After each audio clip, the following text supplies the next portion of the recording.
Así que déjenme agrandar esto por acá. Chicos, una consulta. ¿Ustedes eran los que estaban dando clase ahorita? ¿En un salón en el 113? ¿O era el otro grupo? No, nosotros no.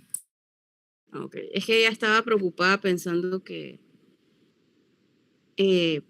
pensando que se iban a tener que quedar hasta tarde en la U.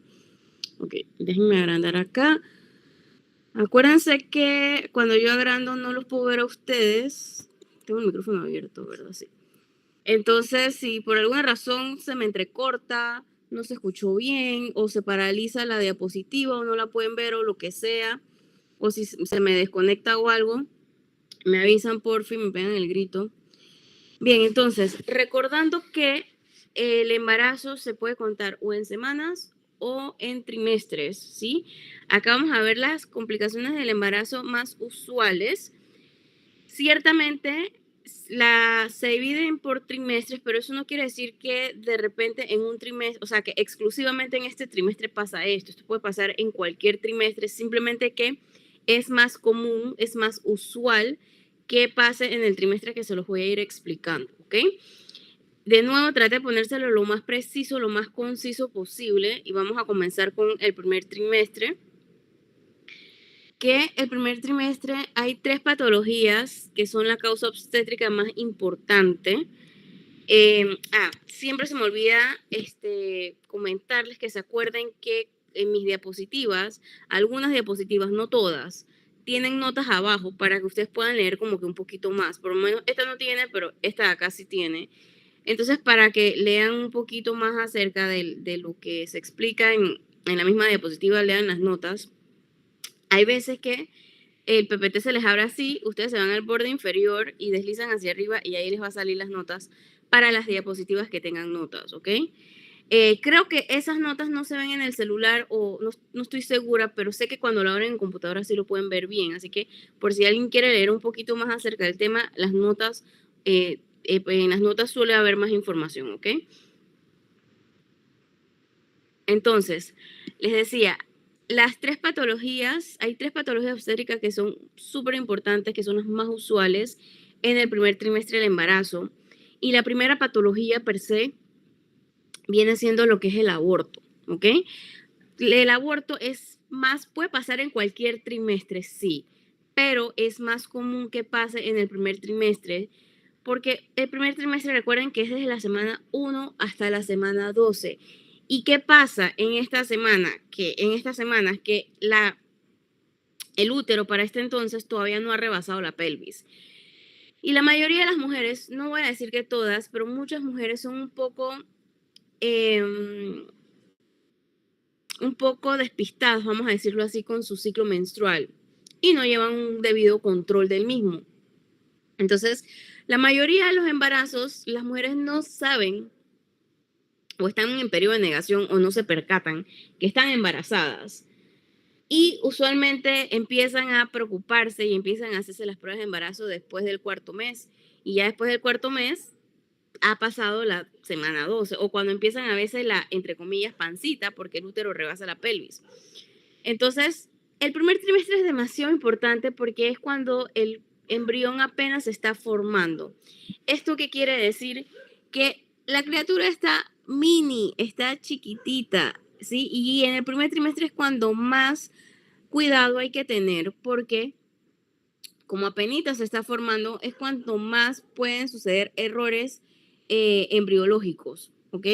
Y puede haber un aborto. Aparte de eso, que si la mujer no está embarazada y, por ejemplo, toma algún medicamento que está contraindicado durante el embarazo, o, por ejemplo, bebe alcohol o fuma, o hace algún tipo de ejercicio extenuante, o sufre algún trauma en el abdomen y no sabe que está embarazada, pues es mucho más probable que suceda un aborto, ¿ok? Sí puede pasar en cualquier trimestre, pero es mucho más común en el primer trimestre. El otro es el embarazo ectópico. Creo que en la clase pasada les mencioné que no basta con tener una prueba positiva de embarazo, una VHCG positiva. ¿Por qué no basta? Porque tú te tienes que asegurar que ese embarazo haya sido implantado dentro del útero y no fuera del útero, o sea, no dentro de otra parte anatómica del sistema reproductor femenino.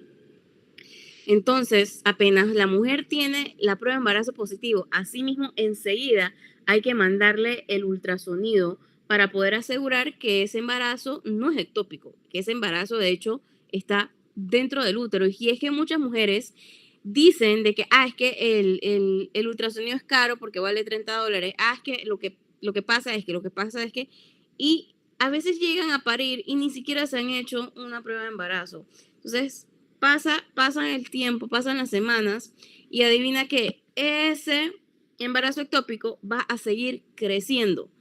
Fuera del útero va a seguir creciendo, pero va a llegar un momento que en la parte anatómica donde se implantó mal, ese embarazo como sigue creciendo, me va a reventar esa parte anatómica y eso va a ser un sangrado masivo abdominal. Y el bebé obviamente enseguida muere. La mamá por sangrado pues puede morir también. Entonces, la segunda patología más importante ginecobstétrica es el embarazo ectópico, ¿ok? Que de hecho muchos embarazos ectópicos la paciente piensa que está teniendo un cólico muy fuerte o de repente que es una torsión ovárica o por ejemplo una apendicitis y cuando van a ver y se hace el ultrasonido es el embarazo ectópico roto por ahí, ¿ok? O es el embarazo ectópico a punto de romperse. Y la tercera patología que ocasiona sangrado durante el primer trimestre es la enfermedad de trofoblasto, ¿ok? Ahora, estas son las más comunes, las más graves, por decirlo así, las más llamativas, las más importantes. Sin embargo, acá abajo les pongo otras causas que también pueden ocasionar sangrados durante el primer trimestre, que viene siendo la inflamación del cervix, del cuello uterino. Puede ser que la paciente tenga pólipos, fibromas, varices y algo que es súper importante que siempre les digo, que apenas van a hacer el primer control prenatal, apenas tienes la prueba de embarazo positivo,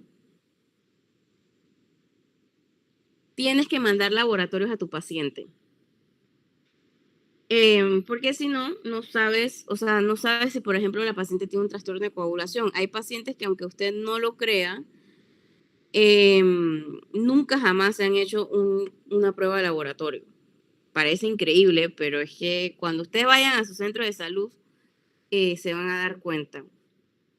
La cuestión es que tienen que mandar laboratorios para poder descartar o confirmar que haya unos problemas de coagulación y en mujeres mayores de 40 años, usualmente se ve más problemas de cáncer cervicouterinos, porque si una paciente, una mujer de 40 años todavía puede ser fértil, obviamente entre más vieja sea la paciente, pues más factores de riesgo va a tener, pero ciertamente hay veces que estando embarazada también puede estar sucediendo un cáncer a la vez. Ahora, puede ser que la paciente no sepa sobre esta masa.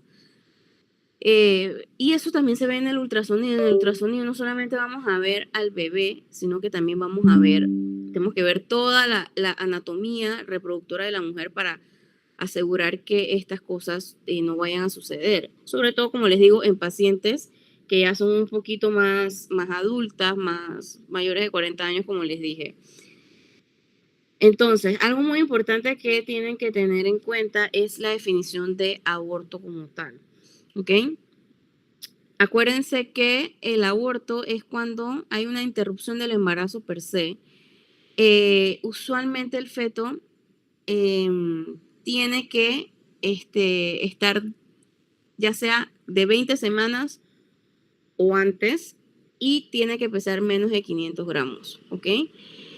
La mayoría de los abortos suelen ser espontáneos, pero ahora les voy a mostrar que existen diferentes tipos de abortos. Y asimismo puede haber múltiples causas de por qué la paciente tuvo un aborto, ¿ok? Que ciertamente cuando una paciente hay veces que la paciente sabe que está embarazada y va a su control y de repentinamente empieza a tener sangrado o algo por el estilo. Hay veces que la paciente no sabe que está embarazada y cuando se va a ver ultrasonido y cuando se hace el examen físico, entonces uno es que tiene la impresión diagnóstica o uno confirma el diagnóstico que en efecto está sucediendo un aborto. Como siempre les digo, es importante preguntarle a la paciente los antecedentes personales y los antecedentes heredofamiliares. hay que tomar en cuenta cuántas veces esta paciente ha estado embarazada. Y es importante también explicarle a la paciente que los abortos sí se cuentan como embarazos, porque muchas veces cuando ustedes van a captar el embarazo por primera vez, va a hacer su primer control prenatal a su paciente, y usted le pregunta cuántas veces ha estado embarazada, ella te va a decir 3, 2, 1, lo que sea. Y es importante que tú te acuerdes que en ginecobstetricia los embarazos se cuentan, acuérdate, la gestación, gesta 1, gesta 2. Si, tienes que preguntarle si ha tenido cesáreas, si ha tenido partos vaginales y si ha tenido óbitos o si ha tenido abortos, ¿ok?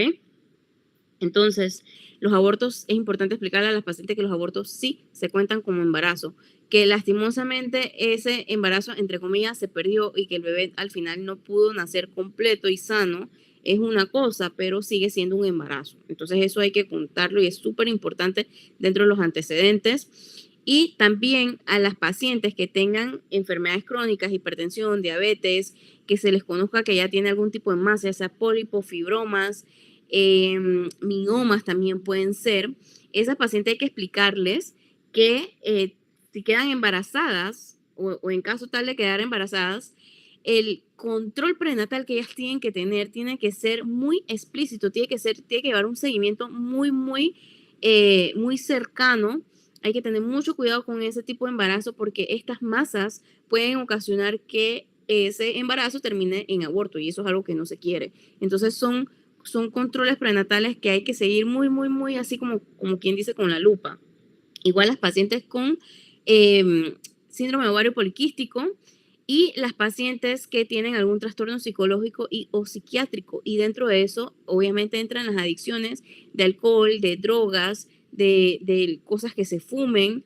Y asimismo, también, obviamente, un trauma. Hay veces que las pacientes tienen, por ejemplo, peleas interfamiliares o con su pareja, o de repente hay veces que van por la calle, van caminando y no se fijan, pisan mal y se golpean, se caen y se golpean el abdomen. Entonces, cualquier tipo de trauma fuerte puede ocasionar que la paciente tenga un aborto.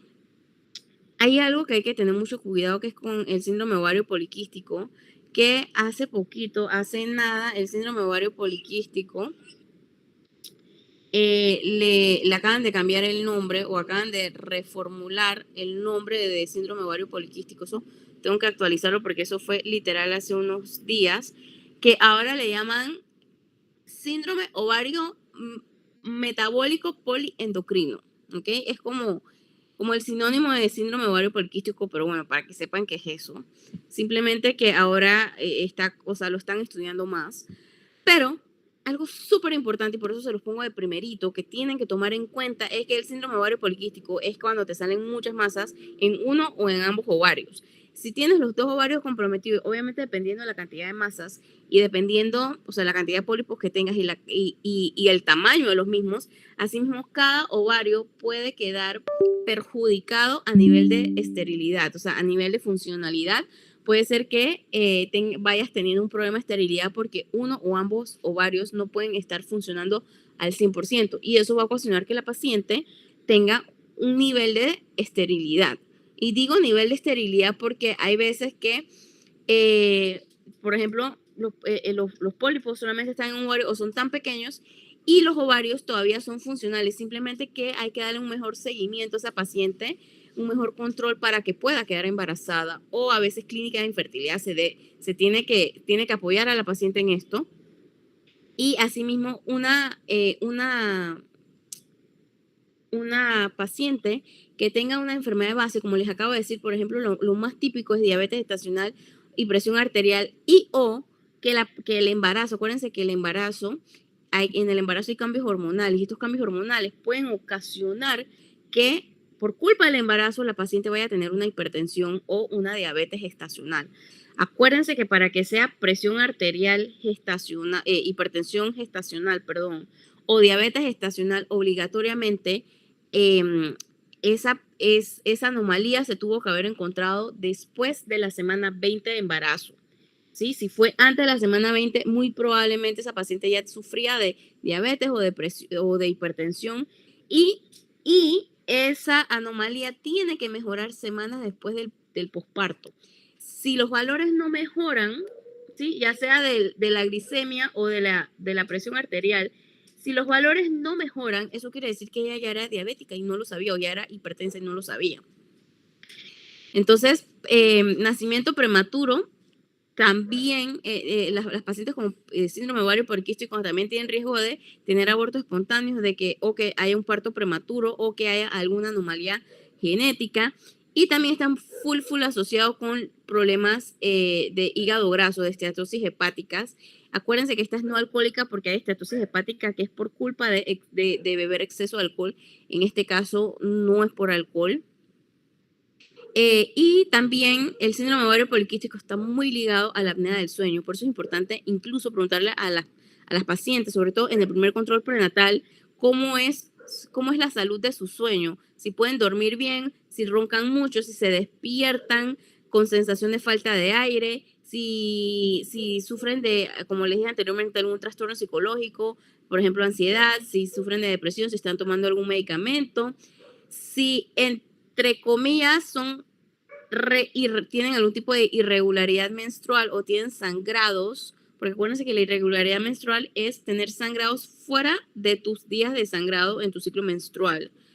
Entonces, todas esas cosas es importante abarcarlas en la historia clínica, que hay veces que pasan por desapercibida, pero es súper importante. De igual manera, paciente que tú le encuentras algo de esterilidad, algo de diabetes, algo de hipertensión, algo de apnea, algo de sangrado uterino anormal, depresión, ansiedad, todas esas cosas están vinculadas al síndrome ovario poliquístico. O sea, ¿qué quiero decirles? Que en donde hay alguno de estos diagnósticos que les presento en esta diapositiva, tú también tienes que mandarle un ultrasonido a esa paciente. Obviamente también tienes que tomar en cuenta la historia clínica que la paciente te dice, ¿no? ¿Por qué viene? ¿Qué síntomas ha tenido? Etcétera.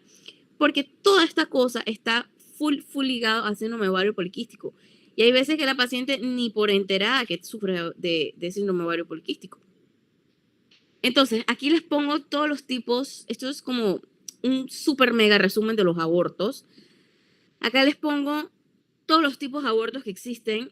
La amenaza de aborto es la primerita. Aquí todavía no ha sucedido el aborto, sino que hay que tener cuidado porque puede ser que pase. El aborto inminente, el inevitable, el incompleto, en donde literalmente en el incompleto se salen partes anatómicas del embrión, pero no sale por completo.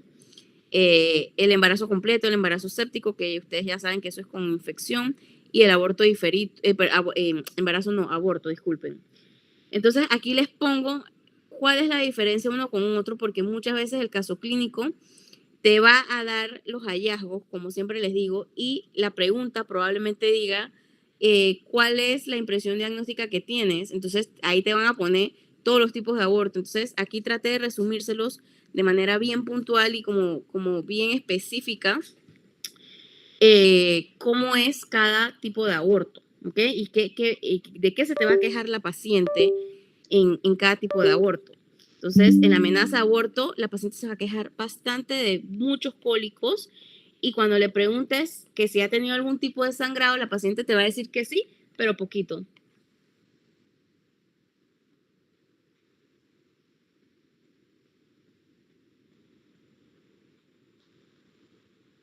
Entonces, en el aborto inminente, el sangrado va a ser mucho más fuerte y va a ser frecuente. O sea que puede ser que la paciente te diga es que mira, que primero unos días empecé a sangrar y de la nada se detuvo, entonces yo me relajé y después, ¿qué va? A seguir sangrando. Aborto inevitable, aquí ya hay ruptura de membrana y el cervix se empieza a dilatar. O sea, la cuestión es mucho más grave.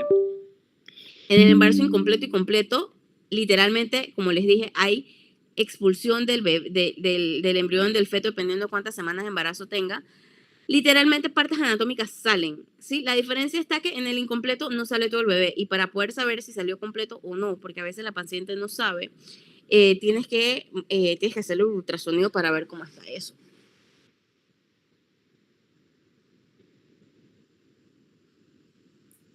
Entonces, en el embarazo séptico ya se debe a que hubo un proceso infeccioso, por eso hay que, como les digo, en los controles prenatales hay que revisar a las pacientes. Hay veces que no se revisan a las pacientes, hay veces que no se le pregunta cómo ha estado. Por eso es importante mandar los laboratorios, mandar a urinálisis, saber qué medicamentos. Ay, les tengo pendientes subirles una tabla de medicamentos, de los medicamentos que sí se pueden utilizar durante el embarazo, que eso también a veces lo preguntan en el examen de certificación. Y bueno, acá les pongo imágenes de cómo se ve. Obviamente esto es del libro, pero más o menos así también, imagínenselo en blanco y negro, porque esa es la idea que tienen que tener en la mente cuando hacen ultrasonidos. Cuando vayan a hacer internos, aprovechen sus rotaciones de ginecobstetricia en SEGO, en la sala de urgencias ginecobstétricas, porque muchas veces los funcionarios, si ven tu motivación y ven tu esmero, te permiten hacer por lo menos te enseñan a hacer ultrasonido. Incluso si notan que tú eres bastante bueno, por lo menos yo, cuando estaba en SEGO, a mí me dejaban solita hacer ultrasonidos ginecobstétricos en la sala, pues, porque aprendí a hacerlos. Obviamente era controlado de que yo tenía que presentar al funcionario lo que yo veía y no sé qué, y el funcionario venía y revisaba para ver si lo que yo había visto estaba bien o no. Pero en lo que puedan, pueden aprender a hacer ultrasonidos, sería fantástico. Tanto abdominal como transvaginal. Entonces, ¿qué vamos a tener? Acá se los pongo súper puntual, que vamos a tener un aborto sangrado transvaginal. Acá acuérdense que les expliqué como que qué tan severo, qué tan fuerte, qué vamos a tener, si dilatación, si ruptura de membrana, etcétera. Entonces, todas estas cosas, ¿qué tanto se te queja la paciente? ¿Qué tanto es el sangrado? ¿Cómo fue el sangrado? Si primero fue poquito y después empezó un montón, si se detuvo o no se detuvo, si hubo ruptura de membrana o no, o sea, si hubo salida de líquido amniótico o no. Ellas obviamente no te van a decir hubo salida de líquido amniótico, te van a decir rompifuente. Y si hubo contracciones uterinas o no, porque si hubo contracciones uterinas y la paciente empezó a tener reflejo de pujar, probablemente ese aborto puede terminar en incompleto o completo, porque se expulsa partes, ya sea incompleta o completa del feto.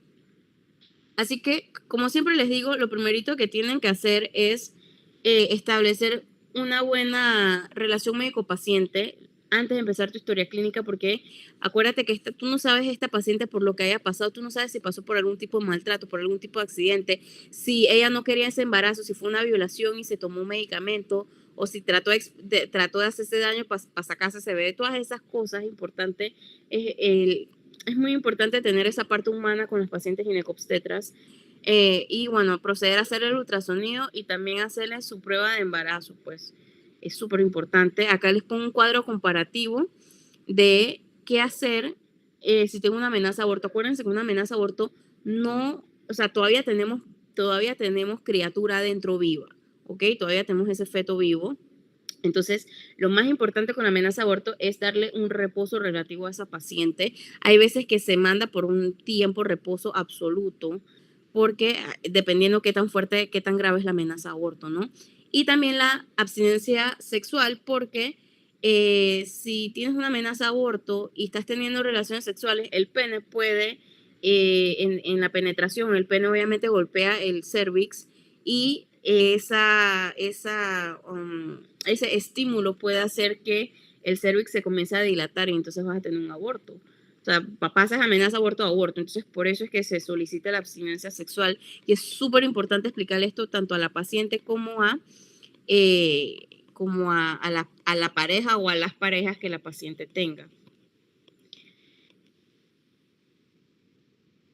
Entonces, en el aborto completo, importante, hay que medir el grosor endometrial en los ultrasonidos, ¿ok? Así que bueno, sí, aquí les pongo ese cuadro comparativo que a veces son como detallitos que el caso clínico en el examen de certificación te menciona. Y hay complicaciones obviamente en el aborto, por eso es que el aborto debe ser legal, el aborto debe realizarse por profesionales y no así como quien dice al escondido.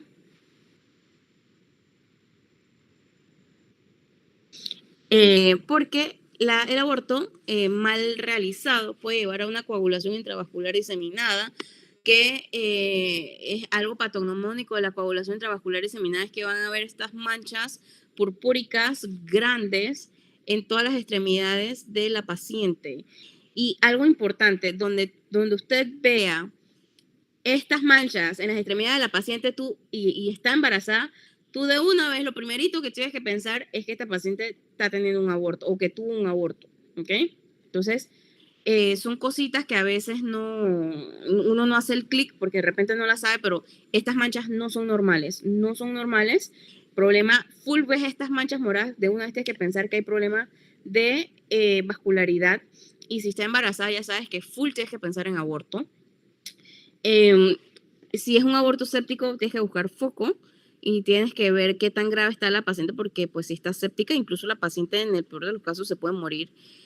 Y pues también si la historia, por ejemplo, es de algún accidente, algún trauma fuerte, o si fue un aborto completo, puede ser también que el útero sufrió lesión y se abrió y literalmente tiene ruptura de útero, y eso obviamente es algo catastrófico. Eso a la paciente hay que meterla para ayer al salón de operaciones porque si no se nos muere.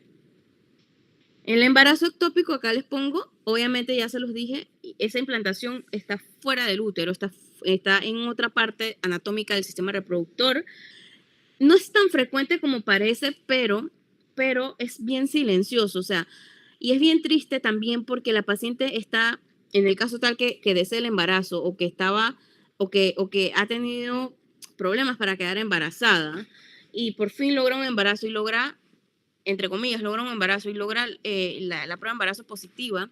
Imagínense que esa paciente toda feliz y cuando le hago ultrasonido, tengo que decirle la triste noticia que hay que meterla al salón de operaciones para quitar ese embarazo como si fuera un tumor, porque tristemente ese embarazo pues es un embarazo ectópico. Y aquí les pongo los factores de riesgo del embarazo ectópico porque no es cualquier paciente que le va a pasar un embarazo ectópico. ¿Ok? Aquí usualmente la paciente tiene que tener algo de base, ya sea que tenga enfermedad inflamatoria pélvica, y por eso es importante eh, eh, primero ir al ginecólogo. A la ginecóloga, la mujer tiene que ir por lo menos una vez al año y tiene que reportar en caso tal que tenga algún tipo de anomalía, algún tipo de dolor, algún tipo de secreción vaginal fuera del embarazo, porque constantemente que tú siempre tengas enfermedad inflamatoria, eso puede terminar en que cuando quieras quedar embarazada, termine en un embarazo ectópico. Cirugías pélvicas o tubáricas, porque acuérdense que por muy buen cirujano que tú hayas tenido, por muy buen ginecobstetra que tú hayas tenido, toda cirugía siempre puede hacerte adherencias. A pesar que se haya utilizado la mejor técnica, puede hacer adherencias. Adherencias son mala cicatrización dentro del cuerpo y se van formando como si fueran telarañas. Y entonces eso puede alterar la anatomía reproductora de la mujer y puede ocasionar que haya un embarazo ectópico. El uso del DIU puede ocasionar embarazo ectópico. Que la paciente ya haya tenido alguna historia de infertilidad, o sea, que se ha intentado anteriormente, sobre todo las que están vistas por infertilidad, que la paciente tenga endometriosis. Acuérdense que la endometriosis, creo que después más adelante la vemos, la endometriosis es una enfermedad en que no solamente te van a salir masas por todo tu sistema reproductor femenino, sino que también la literatura habla que te salen masas por todo el cuerpo. O sea, hay gente que le empiezan a salir masas en las extremidades, en el cuello, en la espalda, o sea, en todas partes. La endometriosis compromete demasiado el sistema reproductor, y hay veces que la paciente viene quejándose porque le salieron masas en otra parte del cuerpo, y cuando tú le mandas un ultrasonido para descartar que no tenga endometriosis, entonces tacata, te das cuenta que esas masas por ahí eran endometriosis. Fumar es fatal, ese embarazo puede terminar en aborto o puede terminar en embarazo ectópico. También es importante conocer la genética de tu familia. Como les digo, es importante preguntar por los antecedentes heredofamiliares, y exposición a ciertas drogas también pueden ocasionarte un embarazo ectópico. Algo que a veces preguntan en el examen de certificación es que te ponen el caso clínico de un embarazo ectópico, pero la pregunta no dice cuál es el diagnóstico, sino que te dice cuál es el sitio anatómico donde más suele suceder un embarazo ectópico. ¿Ok? Entonces, la respuesta es a nivel ampular. A nivel ampular es donde más se suele trabar ese embarazo. O sea, donde más suele haber embarazo ectópico. Mucha gente piensa que es en el istmo, pero la verdad es que es el segundo lugar más común. El más común es en la ámpula, a nivel ampular, aquí donde está la flechita. ¿Ok? Así que eso se lo digo porque esa pregunta sí creo que la he visto como 2 o 3 veces en el examen. Digo, Yo no paso haciendo examen de certificación todas las vueltas, porque por Dios, cada vez sube de precio, pero sí, sí he visto que en varios exámenes de certificación ponen la pregunta, te ponen el caso clínico como les digo, el caso clínico de embarazo ectópico, y la pregunta lo que dice es, ¿cuál es el sitio anatómico en donde más sucede este diagnóstico? Entonces, de por sí tú tienes que saber que ya es un embarazo ectópico, y entonces, bueno, la respuesta sería a nivel ampular. Y el embarazo ectópico, chicos, va a tener la misma sintomatología que un embarazo regular. La paciente va a dejar de tener su menstruación, va a tener dolor abdominal, va a sentir una masa, incluso va a estar feliz porque la prueba de embarazo va a estar positiva, incluso puede tener las náuseas, la hiperemesis gravídica, todas esas cosas, o sea, todo igualito la sintomatología que se espera de un embarazo. Pero cuando se hace el ultrasonido, se da la triste noticia de que ese embarazo no llegó a implantarse en el útero, ¿ok? La única manera de confirmar un embarazo ectópico es mediante un ultrasonido, ¿ok? Hay veces que la paciente puede venir quejándose de estos síntomas y no sabe que está embarazada, no se ha hecho una prueba de embarazo. Entonces, si la paciente te viene con esta sintomatología, acuérdate que le tienes que hacer un ultrasonido y le tienes que mandar una prueba de embarazo, ¿ok? En caso tal que no sepa que está embarazada. Entonces, hay veces, dependiendo de qué tan evolucionado esté el embarazo, hay veces que se hace ultrasonido y se da medicamento, y hay otras veces que, pues que si ya está más avanzado, pues sí hay que meterle al quirófano para sacarlo literal como si fuera una masa. Entonces acá les pongo porque a veces el caso clínico te va a decir cuál es el tratamiento, ¿no? Del embarazo ectópico. Entonces acá les pongo que estas son cosas que a veces el caso clínico te dice. ¿Cuáles son las indicaciones para meter a esa paciente al quirófano? Y es que el embarazo ectópico mida más de 4 centímetros, que esté fuera del saco de Douglas, que tenga alguna condición o alguna indicación per se de que no se le puede dar metotrexato. Cuando la paciente no presenta no quiere un tratamiento conservador, sino que dice, no, doctor, sabe que mejor quíteme eso, porque yo no quiero alguna mayor complicación, lo que sea, porque se intentó medicamento con metotrexato, pero no fue efectivo. También puede ser que haya embarazo ectópico que se vea afectado también las trompas de falopio per se. Y lo más importante de todo es que tienes que tomar en cuenta qué tanto seguimiento le puedes dar a esa paciente, porque esa paciente no solamente tratarla y solucionar el tema del embarazo ectópico, sino que darle un seguimiento. ¿Por qué? Porque a veces las pacientes viven lejos, se van de viaje, un montón de cosas. Aquí les pongo un pequeño cuadro de un flujograma de qué hacer con un embarazo ectópico. Lo más importante es en el ultrasonido ver si ese embarazo ectópico está roto o no está roto, y por supuesto ver los signos vitales de tu paciente para ver si está estable o no está estable. Otra cosa muy común del primer trimestre del embarazo es la hiperemesis gravídica, que hay que explicarle a la paciente que dentro de las primeras 12 semanas del embarazo es esperado y es normal. Es un cambio fisiológico propio del cuerpo por cambios hormonales, que esa paciente tenga náuseas y vómitos, ¿ok? Y que la comida le dé asco. Ahora, ¿qué no debe pasar? Que esa paciente no pare de vomitar, ¿sí? Que vomite una vez al día, de vez en cuando, eso es esperado. Pero que la paciente te vomite 5 o 7 veces al día, que no pare de vomitar, adivina qué le va a pasar a esa paciente. Cuando tú vomitas, ¿qué pasa? Te deshidratas, ¿sí? Porque pierdes líquido, pierdes electrolitos, ¿ok? Entonces, ya aquí estás comprometiendo la vida tanto de la madre, de la paciente, como del embrión o del feto, dependiendo, en este caso del embrión, porque pues usualmente esto pasa en el primer trimestre, en las primeras 12 semanas.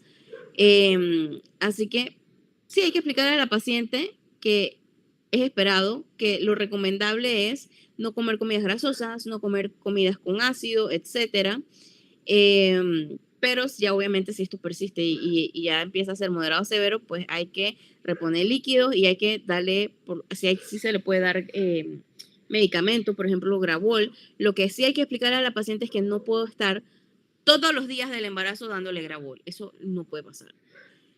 Otra cosa importante es que se le explica a la paciente que la hiperemesis gravídica, estos náuseas y vómitos, van a... no sé, ¿me siguen escuchando? Déjame abrir el micrófono. Saray, abriste el micrófono sin querer, tesoro. No sé si hay alguna pregunta o si me dejaron de escuchar o algo, ¿no? Ok. Bueno, les decía, algo súper importante es que tienen que tomar en cuenta es preguntarle cuántas semanas de embarazo tiene y tienen que explicar a su paciente porque probablemente la paciente te diga 7 meses, 7 meses no te va a decir que, no, que yo tengo 2 meses de embarazo, tengo 1 mes de embarazo o tengo 3 meses de embarazo. Tienes que explicar a la paciente que el embarazo no se cuenta en meses, se cuenta en semanas, ¿sí? Y tienes que confiar en que ella te va a entender. Tienes que explicárselo, mamá, ¿por qué se cuenta en semanas? Es importante que sepas esto. Sí, entre la semana 10, entre la semana 11, puede ser que sientas más náuseas, puede ser que sientas más vómitos. Ahora, si estos vómitos no paran, entonces hay que acudir a buscar atención médica. ¿Por qué? Porque te puedes deshidratar y eso puede llevar a comprometer tu vida y a la de tu bebé. Entonces hay veces que sí, pues hay que canalizar y hay que reponerle líquidos y a darle medicamento. Otra razón por la que los ultrasonidos son tan importantes, chicos, es porque tengo que ver cómo está anatómicamente esa criatura para ver si no viene con alguna malformación. Y una malformación bien típica del primer trimestre del embarazo es la anencefalia. ¿Qué quiere decir esto? Aquí la cabecita del bebé está comprometida. Algo característico que se va a ver en el ultrasonido y de nuevo, por eso es tan importante ultrasonido, es para ver cómo está ese bebé, ¿sí? Porque esto es incompatible con la vida. Hay veces que no es que van a nacer por completo sin cabeza, sino que nace sin parte de cabeza, ya sea sin parte del encéfalo, sin parte del cráneo. Hay veces que hay casos más severos, por supuesto, que sí se ve peor, pero esto es incompatible con la vida. Esto es incompatible con la vida y eso hay que explicárselo a la paciente. Dicho sea de paso, no sé si se los he mencionado antes, pero hay 2 razones en la que en Panamá el aborto es legal, ¿sí? La primera razón es una violación y la segunda razón es una malformación genética comprobado por estudios, ¿ok? Esas son las 2 razones por las que se puede hacer aborto legal en Panamá, ¿ok? Todo lo demás no se considera y el embarazo debe seguir. Si ustedes ven esta imagen que están viendo en pantalla en un ultrasonido, tienen que explicarle a la mamá que lastimosamente ese embarazo, ese bebé, que puede seguir el embarazo, sí, pero que ese bebé o nace muerto o muere un poquito después de haber nacido, porque, o sea, dependiendo qué tan grave va a ser la anencefalia, pero esto es incompatible con la vida. Esto es algo bien triste y hay que explicárselo a la mamá. Otra malformación que pueda haber es la espina bífida, ¿sí? De nuevo, esto también lo vas a ver en ultrasonido. Entonces, el tema con la espina bífida es que la espina bífida sí es compatible con la vida. De hecho, si se opera, dentro de los 2 primeros años de vida, ese bebé puede hacer su vida normal y corriente, obviamente dependiendo de la gravedad, pero usualmente si se opera en los 2 primeros años de vida, pues el paciente, ese bebé puede tener una vida bastante normal. Pero esto es importante detectarlo, esto se detecta en ultrasonido. Si se ve en ultrasonido, hay que mandarle la alfa-fetoproteína. Y existen 2 tipos de espina bífida. Uno es la meningocele y la otra es la mielomeningocele. Como les digo, los 2 son espina bífida, ¿ok? ¿Cuál es la diferencia aquí? Es la gravedad, por decirlo así. En la meningocele, por eso es que se los pongo aquí definiendo, en la meningocele, las meninges, pues se llama, o sea, empieza con meningo, o sea, tiene que ver con meningo porque las meninges, acuérdense que en el sistema nervioso central hay unas capas que recubren todo el sistema nervioso central, todo lo que es encéfalo y médula espinal. Esas meninges, acuérdense que es dura madre, aracnoides y pia madre, ¿sí? Entonces ahí en la espina bífida, las meninges son las que están alteradas, son las que tienen el problema, son las que tienen la alteración. Entonces en la meningocele, ¿sí? Aquí la alteración es que las meninges van a sobresalir de la columna, o sea, esa capita, ese tejido sobresale, ¿ok? Y en el mielomeningocele, aquí es que la columna vertebral y el mismo conducto raquídeo no se cerraron por completo. ¿Ok? En la meningocele el problema es full meninges, o sea, esas capas de meninges son las que están defectuosas, son las que sobresalen. En la mielomeningocele, perdón, en la mielomeningocele, el problema es full toda la columna vertebral y el conducto raquídeo, ¿ok?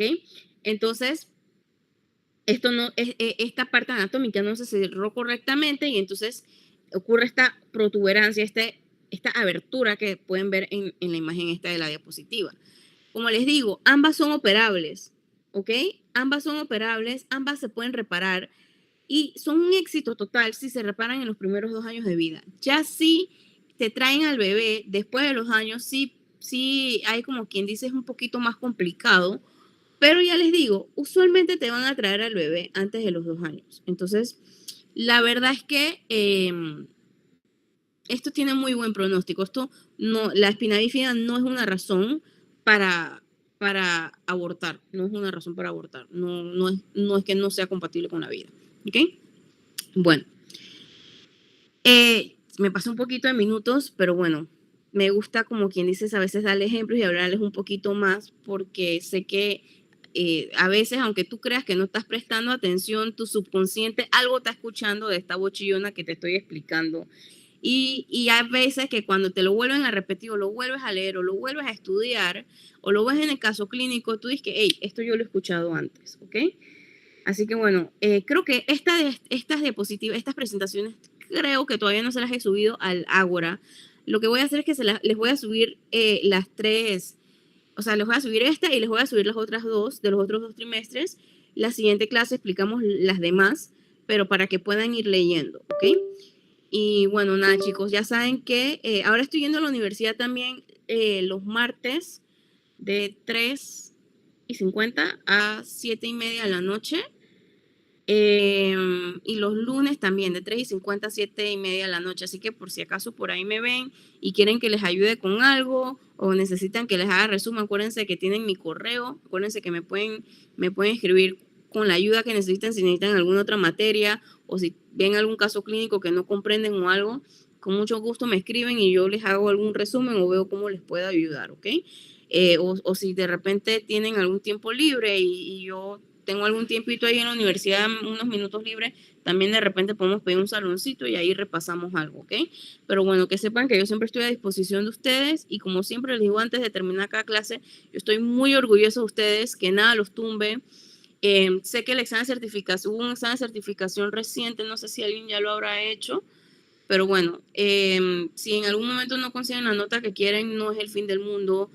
No se estén preocupando de quién pasa, quién no pasa, preocúpense por ustedes ser mejor y por favor hagan preguntas, ya sea de las que yo les voy subiendo o si quieren comprar Kiwan o si quieren comprar ambos.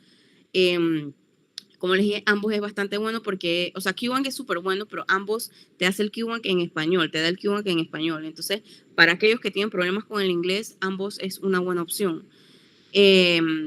Así que bueno, cualquier duda que tengan, saben que estoy a disposición de ustedes, siempre estoy dispuesta a ayudarles, lo que sea que pueda hacer para que sean mejores profesionales. Aquí estoy y de nuevo, estoy súper orgullosa de ustedes. Si llegaron tan lejos es porque tienen un inmenso potencial, cositas que haya que pulir, todos tenemos cositas que pulir, pero que nada los tumbe, por favor, ¿ok? Súper orgullosa de ustedes y bueno, nos estamos escuchando entonces la próxima clase.